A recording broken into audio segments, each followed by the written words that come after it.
Hello, this is Kinninigan from RagingReptilian.com. This is in response to a question I was asked by one of my subscribers. If anyone ever wants to ask me a question about a topic, my email is kinninigan@gmail.com. I'm pretty easy to get a hold of. That question was, Kinninigan, what is the exact Roman term of bread and circuses?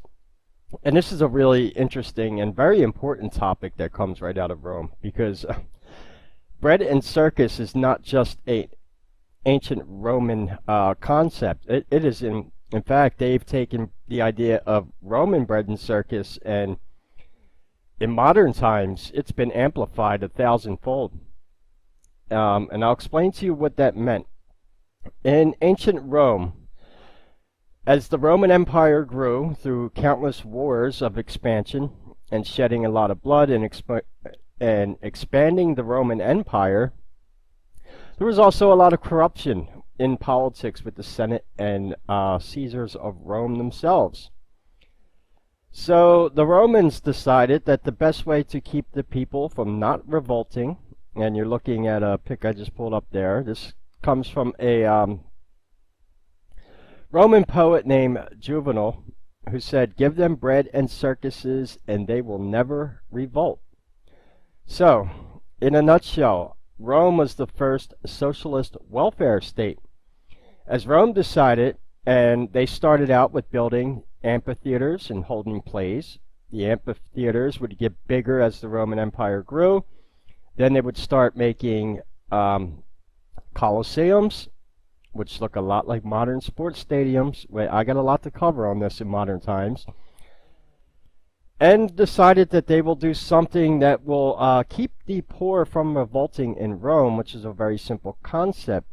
Give them gladiatorial games, give them plays, give them piazzas where they can hold musical plays for the children, and eventually they would amplify this. And this is Circus Maximus. There's a reason it's called Circus Maximus. It's a hippodrome. The chariot races that would eventually...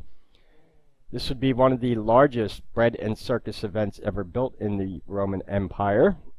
And strangely enough, doesn't it look like a modern horse racing track nowadays, or a NASCAR track? Yeah, where do you think those concepts came from? Except they were doing chariot races back then. The Roman bread and circuses got very violent, though. If anyone's ever seen the movie Gladiator, infamously when he says, "Are you not entertained?" there was a reason for that. So Rome decided that they were going to give all their poor citizens free wheat so they can make bread. One thing is, you keep them fed and you keep them entertained, and they'll keep a blind eye onto what's going on in politics.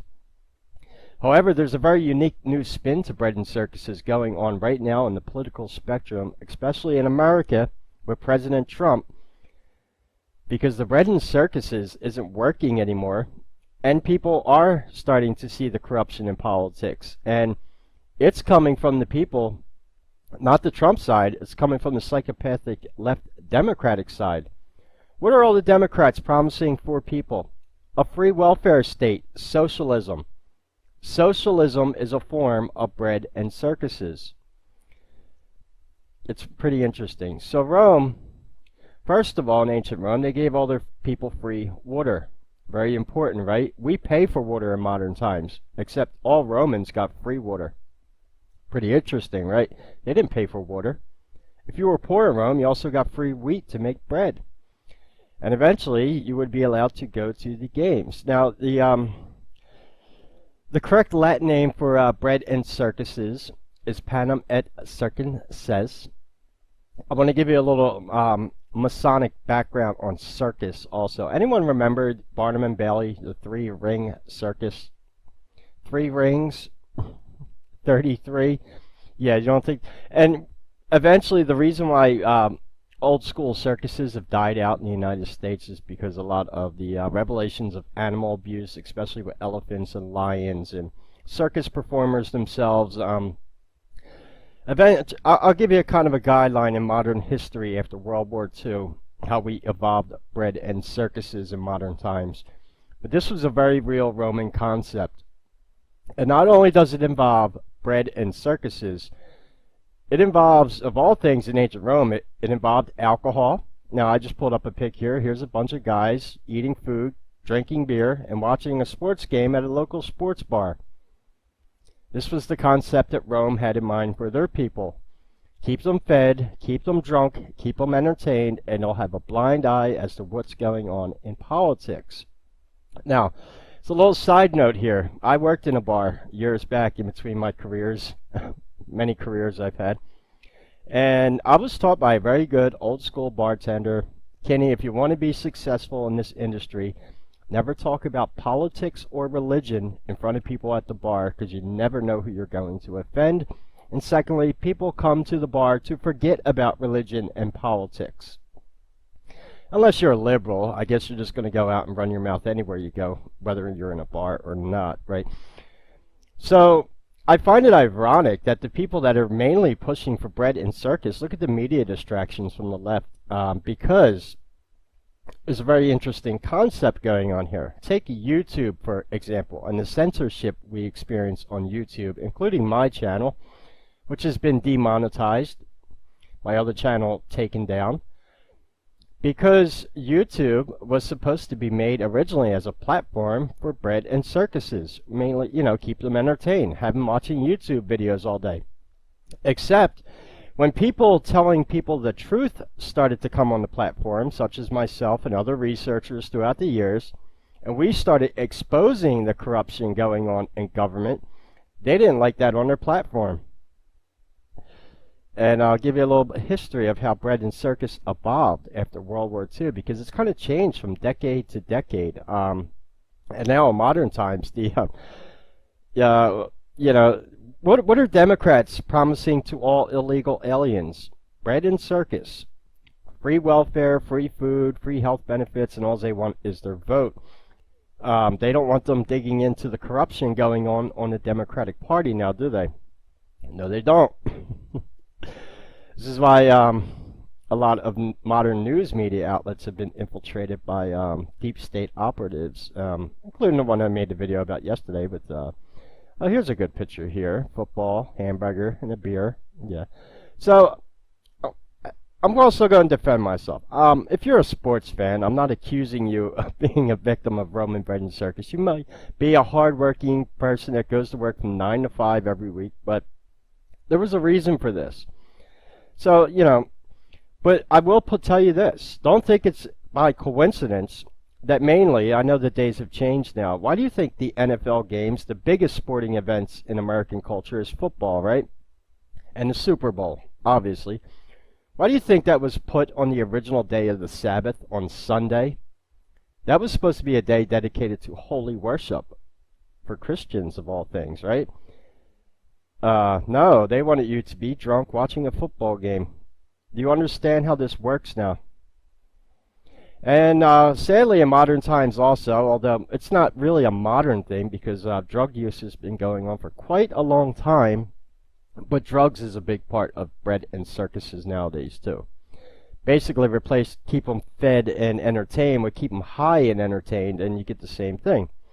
Now, after World War II, there's not going to be any links for this video because there's nothing I'm really reading from. I'm giving you my philosophical analysis of this, having studied history, and especially the Roman Empire and ones after that. And I watch a lot of shows on ancient history. I know what Romans did when they conquered new lands. The first thing they would do is build amphitheaters, build coliseums that hold fights in for the locals and show them Roman entertainment. And this was supposed to keep their minds off the corruption going on in politics. Now we have numerous, this is kind of funny. Anyone remember the original Star Trek series?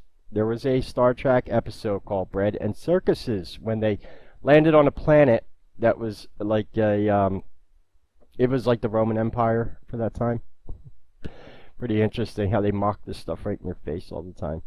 So the idea, there's a lot of different quotes. This is one from the famous Roman philosopher Cicero. The evil was not in bread and circuses per se, but in the willingness of the people to sell their rights as free men for full bellies in the excitement of games which would serve to distract them from other human hungers, which bread and circuses can never appease. Now, let's go up after World War II and see how, of all things, bread in circuses was amplified in all places here in America. Right after World War II, during the quote-unquote baby boomer generation, typically in the 50s is when we had something known as the television and TV shows blow up in the United States, where a lot more people. It started out with radio shows, okay? That was a form of entertainment, yes. But I'm talking post-World War II here, so I can kind of show you how decade to decade there's been social engineering of bread and circuses going on right in front of your face. We had the baby boomer generation, right? A lot of men came back from World War II. What did? They hooked back up with their wives or girlfriends, got married, bought houses, and made babies. We had a population boom in the United States. And, you know, the 1950s is nothing what it is today.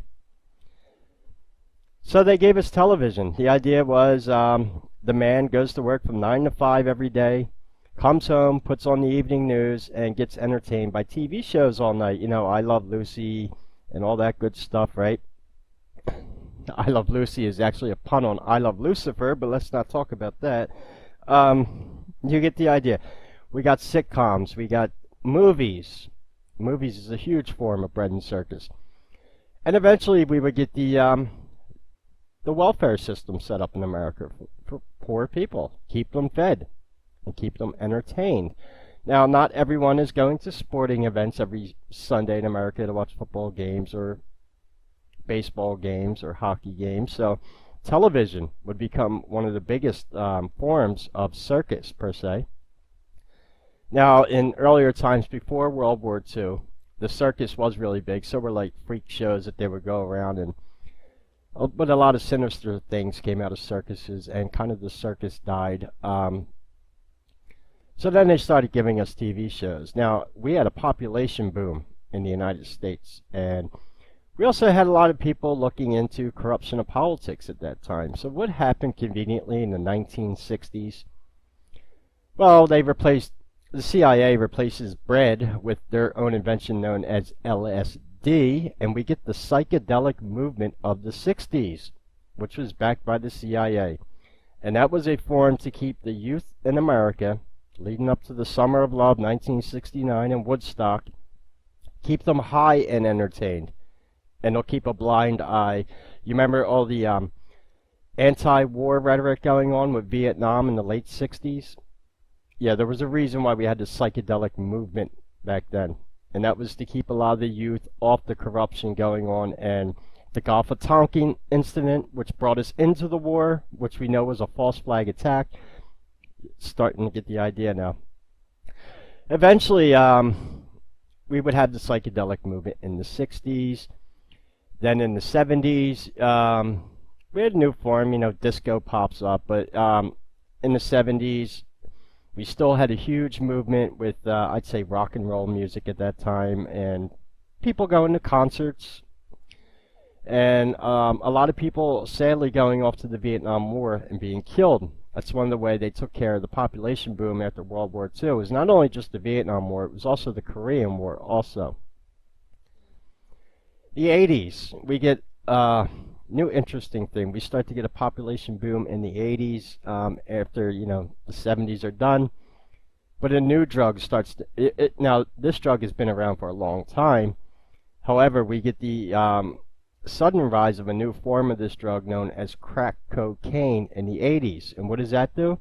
It devastates the ghettos in urban cities, just like where I am in Philadelphia. It started out in Los Angeles. And who taught these people, like in times back then, how to turn cocaine into crack cocaine by mixing water, cocaine, and baking soda together? Right, who taught them that? Then we would have a huge influx of cocaine addiction in the 80s. And not only that, but we get a lot more entertainment ramped up. A lot of movies in the 80s, a lot of concerts. And then in the 90s, things would really change. It's really interesting because in the 90s, we get a huge heroin epidemic. And, you know, then in the 90s, we get something known as, that really blows up, known as the Internet. Anyone remember America Online? Yeah, the Internet Now, going up to modern times, social media is a form of bread and circus. They want you logged on to Facebook all day, and we know that all these social media platforms are heavily regulated and censored. They're only censored for things that are telling you the truth of really the corruption going on around the world, which bread and circus is supposed to steer you away from. That's why on Facebook, on YouTube, on other social media platforms, they don't want you exposing the Illuminati, the New World Order, corruption going on in politics, pedophilia, human trafficking, drug running by the CIA. They don't want that talked about, right? False flag attacks. Now, in modern times, and even in the, it's going to get really interesting coming up towards the 2020 election. It seems like the circus isn't working anymore, and people are waking up to corruption going on in our government. This is why we have the Democrats offering socialism. That's a concept that comes out of all places of Rome. It basically meant that Rome was in charge of all the goods and slaves that came in there, and they would disperse out wheat to the poor and give them, you know, games and other things to keep them distracted and keep them away from the corruption going on in their own thing. And this is really important because the main thing that Rome wanted people to do was continue, for at least the wealthy, is to continue to pay taxes or tribute to Rome, which they had to do. And people wouldn't pay taxes if they thought they were paying taxes to a corrupt regime or government now, would they? So this is why bread and circus was not only marketed for the poor of Rome, it was also marketed for the wealthy, which is why when you went to Roman games, like in Gladiator, they were filled with the wealthy people of Rome and the poor. You know, everyone from the emperor to the poorest people, who would usually have the seats at the top of the stadium. You ever go to a modern sports game and you know the cheap tickets are up at the top and the more expensive ones are right down near the 50-yard line? Same concept in a Roman Colosseum, with obviously the 50-yard line right here being where the emperor's box would be. And everyone would go to these games. And if you've seen the movie Gladiator, very insightful. And that little line that he says in there, "Are you not entertained?" Oh, here it goes right here. And that is the real name of bread and circus, Panem et Circenses. And this was the concept. As Rome would expand their empire throughout the world, and this is in no coincidence because Greece and Rome had a very close relation. Who gave us the Olympics? Yeah, that's something that comes right out of Greece of all things, isn't it? And this would be the eventual worldwide Roman spread of bread and circuses would be such things as the Olympics spreading throughout the world. And so sporting events is not a new concept. It's just the gladiatorial games going on in Roman Colosseums being replaced with modern day athletes. The idea is to keep people fed, drunk, entertained, keep them high on drugs, and they will keep a blind eye to what is going on in the corruption of politics and what's going on. Now, I like this picture right here. Yeah, Hail Caesar Obama. The biggest, what did he do for a lot of Democrats? We got Obamacare, we got Obama phones, we got welfare, we got Social Security. And what were him and Eric Holder caught doing? Running weapons down to drug cartels in Mexico so they could smuggle their drugs into the country also. Yeah, he was involved in drug dealing. There's a reason for that. Like I said, they want to keep... do you think this is by coincidence why all urban cities are having massive... or all across the country, for example, that right after we invade Afghanistan, today is 9/11, remember that. Right after we invade Afghanistan from Daddy George Bush, we got a huge influx of opioid and heroin addiction in the United States. And where are the poppy fields in the world? Afghanistan. Why do you think we've been there for so long? In Roman times, wars did not carry on for 15 years. They were over in a day. The only reason we've been there is milking all the heroin out of there to create a huge worldwide heroin epidemic. Then, as you see here, we get such things as MTV, American Idol, all these reality TV shows that pop up in modern times, and now with the it's social media on top of that. That's what they want people doing all day. This is your smartphone is a form of bread and circus. So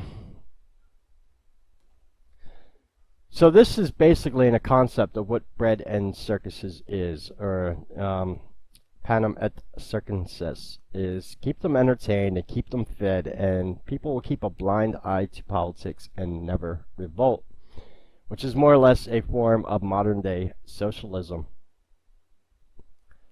So that is what bread and circus actually is, except the light at the end of the rainbow in this is people are waking up to the corruption of the deep state.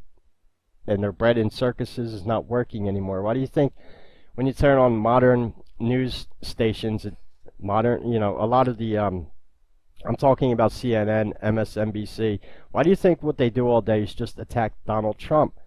That's to reflect the corruption away from the Democrats. Originally, TV was invented as a way to keep people distracted, but when it didn't work anymore, when you got people like truthers infiltrating YouTube, publishing videos exposing corruption, why do you think we're censored off the platform? This was strictly supposed to be about keeping people fed and entertained and keeping their eyes off the corruption. However, when we start exposing the corruption, started talking about the New World Order, Agenda 21, the Illuminati, secret societies, then they got triggered, and this is why all the censorship is happening right now. Anyway, that is all on the video for Roman bread and circus. I will be making quite a few more videos on Rome, but this is just a concept that comes out of Rome that is obviously still going on today, and it takes forms and everything from, like I said, heroin, Facebook. Modern gladiatorial games could be equated to the MMA, worldwide wrestling. You get the idea. Baseball, football, hockey, basketball. There's same soup, different bowl. They just reinvented a new sport, but they still more or less happen in Roman-style coliseums. Even NASCAR models its own racetrack after the Hippodrome, as I just showed you. Yeah. Keep people drunk, fed, and entertained, and they will never revolt. Or at least they hope so, right?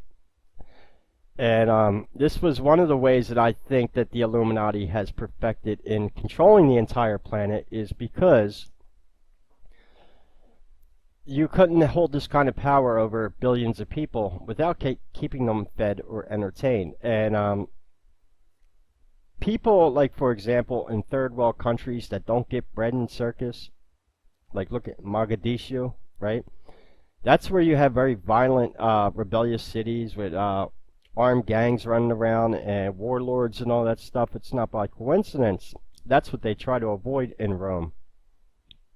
So they kept their people fed and entertained, and hopefully the people would never revolt. Anyway, it's going to be all for this video. Any questions or comments, leave them below. And until we speak again, this is Kinninigan, and take care.